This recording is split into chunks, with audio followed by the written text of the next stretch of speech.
বাংলাদেশ সশস্ত্র বাহিনীর সাবেক অফিসারবৃন্দ, পরিবারবৃন্দ, সম্মানিত সকল উপস্থিতিবৃন্দ, বিডিআর শহীদ পরিবারের সদস্যবৃন্দ এবং সাংবাদিক ভাইয়েরা সহ সম্মানিত সভাপতি, আসসালামু আলাইকুম। প্রথমে আমি আমার এবং আমার স্ত্রীর পক্ষ থেকে আজকের এই অনুষ্ঠানটি যারা আয়োজন করেছেন তাদেরকে আন্তরিকভাবে ধন্যবাদ জানাচ্ছি। আপনাদের সঙ্গে মত বিনিময় সভায় আমি এবং আমার স্ত্রী সত্যিকার অর্থেই কিছুটা স্মৃতিকাতর হয়ে পড়ি বা পড়ছি।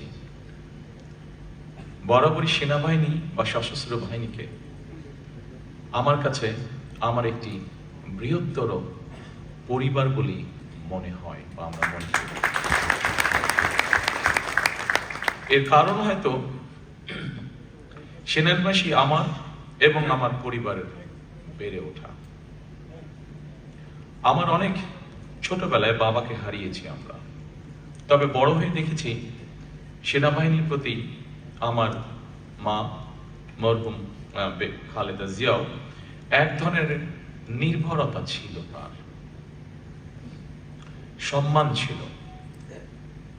আমার মরহুম মা সবসময় মনে করতেন দেশের স্বাধীনতা সার্বভৌমত্বের জন্য বাংলাদেশের অবশ্যই একটি শক্তিশালী সেনাবাহিনী থাকা দরকার। সন্তান হিসেবে আমি যেমন আমার পিতাকে নিয়ে গর্ব করি, আমি বিশ্বাস করি একজন সেনা কর্মকর্তা হিসাবে বাংলাদেশের স্বাধীনতার ঘোষণা দিয়ে সেনাবাহিনীকেও তিনি করেছিলেন গর্বিত। বাংলাদেশের স্বাধীনতা প্রিয় গণতান্ত্রিক আমি জনগণের কাছে স্বাধীনতার ঘোষক শহীদ জিয়া একজন বীর মুক্তিযোদ্ধা। শহীদ জিয়াকে নিয়ে দেশের গণতান্ত্রিক আমি জনগণ যেমন গর্বিত, আমি দৃঢ়ভাবে বিশ্বাস করি, আমাদের পরিবার দৃঢ়ভাবে বিশ্বাস করে, ঠিক একইভাবে বাংলাদেশের সশস্ত্র বাহিনীও তেমনই গর্বিত। জনগণ সেনাবাহিনীকে দেশের স্বাধীনতা সার্বভৌমত্বের নির্ভরযোগ্য প্রহরী হিসাবে মনে করে। সেনাবাহিনীকে ভিন্ন কাজে সংযুক্ত করা হলে সেনাবাহিনীর মূল উদ্দেশ্য ব্যাহত হয় বলে আমি মনে করি। বিগত ১.৫ দশকে দেশের স্বাধীনতা এবং সার্বভৌমত্ব রক্ষায় সেনাবাহিনীর ভূমিকা এবং গৌরব সম্পর্কে সেনা কর্মকর্তা এবং সদস্যরা নিজেরা নিজেদের বিবেককে জিজ্ঞেস করলে হয়তো অনেক প্রশ্নের উত্তর খুঁজে পাওয়া যাবে।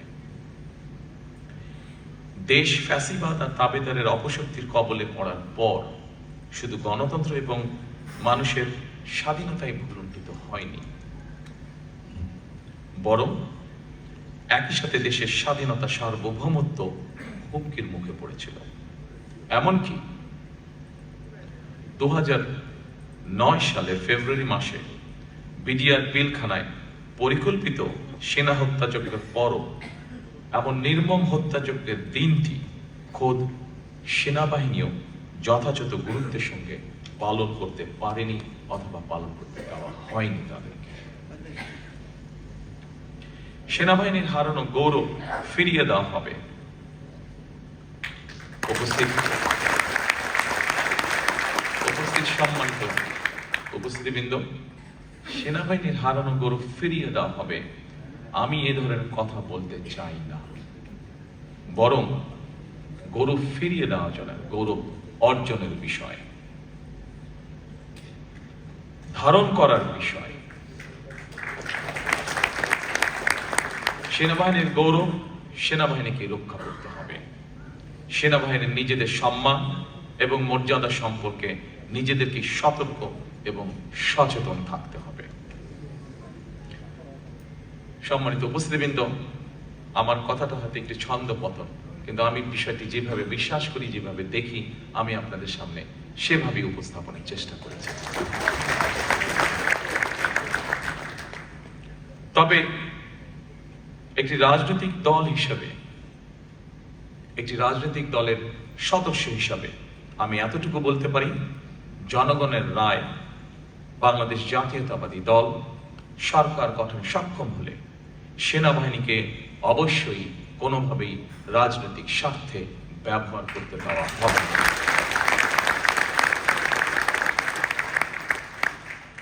সেনাবাহিনীর গৌরব ভুলুণ্ঠিত হয় এমন কিছু বিএনপি অতীতেও করেনি, বর্তমানেও না, এবং ইনশাল্লাহ ভবিষ্যতেও বিএনপি করবে না।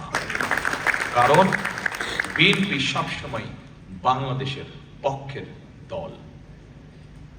বিএনপি সবসময় বাংলাদেশের স্বাধীনতা, সার্বভৌমত্বের পক্ষের শক্তি।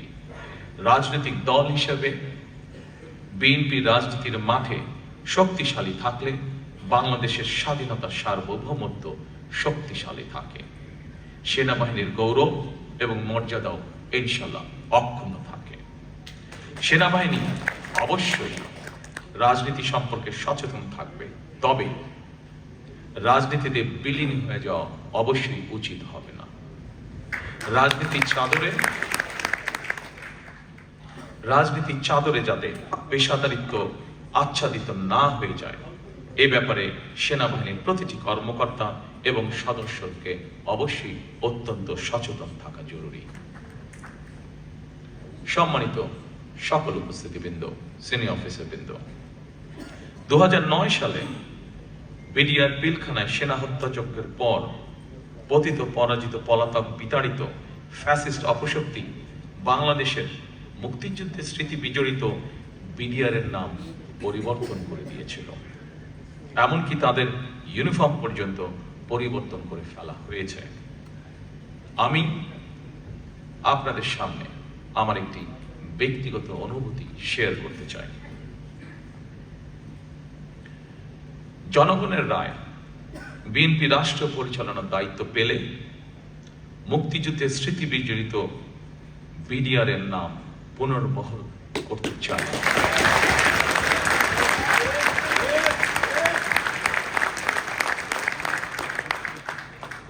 ভবিষ্যতে যাতে কখনোই এই ধরনের ঘটনা না ঘটে, সেই লক্ষ্যে সেনাবাহিনীর সঙ্গে আলোচনা করে বিডিআর পিলখানা সেনা হত্যাযজ্ঞ দিবসটিকে শহীদ সেনা দিবস অথবা সেনা হত্যাযজ্ঞ দিবস অথবা জাতীয় শোক দিবস হিসেবে ঘোষণা করার পরিকল্পনা আছে।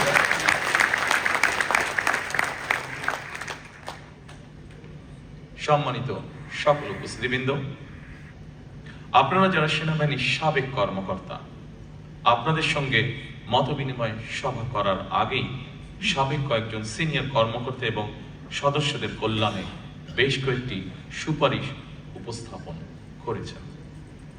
জাতীয় নিরাপত্তা পরিষদ গঠন, সেনা আইনের কিছু কিছু বিধিমালার পরিমার্জন কিংবা সংস্কার সহ এইসব সুপারিশমালাগুলি অবশ্যই গুরুত্বপূর্ণ বলে আমি ব্যক্তিগতভাবে মনে করি। তবে এই মুহূর্তে এতটুকু বলতে পারি, আগামী 12ই ফেব্রুয়ারির জাতীয় নির্বাচনে জনগণের রায় আল্লাহর রহমতে ইনশাআল্লাহ বিএনপি রাষ্ট্র পরিচালনার দায়িত্ব পেলে আপনাদের উপস্থাপিত এইসব সুপারিশমালা বাস্তবায়নের জন্য সেনাবাহিনী সাবেক এবং বর্তমান কর্মকর্তাদের সমন্বয়ে আমরা একটি কমিটি গঠনের পরিকল্পনা করেছি। এই কমিটির সুপারিশ অনুযায়ী দাবি দেওয়াগুলির পরীক্ষা নিরীক্ষা করে প্রতিটি সুপারিশ পর্যায়ক্রমে ইনশাআল্লাহ আমাদের বাস্তবায়নের ইচ্ছা আছে। পরিশেষে আমি হয়তো সকল কথা এতক্ষণ পর্যন্ত যেগুলো বলেছি, সেই কথাগুলোর মধ্যে হয়তো অনেকেই আশ্বস্ত হতে পারেননি, কিছু কথা হয়তো রেখে দিয়েছেন। তবে পরিশেষে সেনাবাহিনীর সাবেক কর্মকর্তা এবং সদস্যদের একটি দাবি ছিল, 1 rank 1 pay নীতি।